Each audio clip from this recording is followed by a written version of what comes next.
Mkhulu, nginenkinga, hlushwa imimoya, angazi ukuthi ngingalungisa kanjani ngoba angisebenzi ngi-student ekhaya banginakile basindisiwe noma nginamali.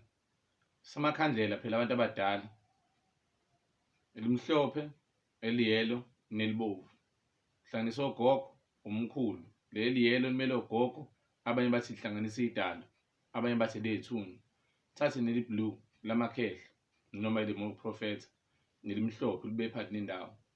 Mase ubeka nelibomvu ngoba elibomvu liyibheji kulento oyikhulumayo ufuna izwakale. Ubeke impepho, abantu abadala imini ingane yenu ezalwe ulo nalo.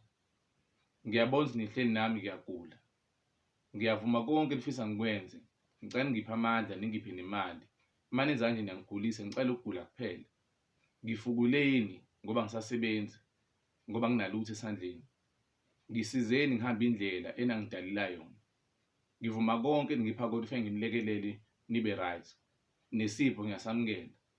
Ningavumeli ngidlale ngabantu, ngicela ningisize nginyathele la nginyathela khona.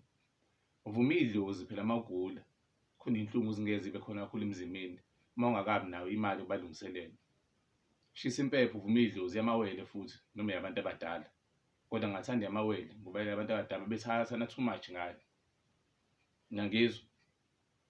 Shisa impepho ukhulume nabantu bakini, akudingi ukuthi uzolivuma umuntu. Shisa impepho ukhulume nabantu bakini bazokuzwa, ngoba khona abantu abaguliswa izipho ngale ndlela eyisimangaliso. Uvuvukela iy'nyawo, unomoya esiswini, awakwazi nokuya ethoyilethe, amehlo aba blind, iy'ndlebe ezinenkinga. Khuluma nabantu abadala kanjalo. Niyangizwa? Bazokusiza. Makhosi amakhulu.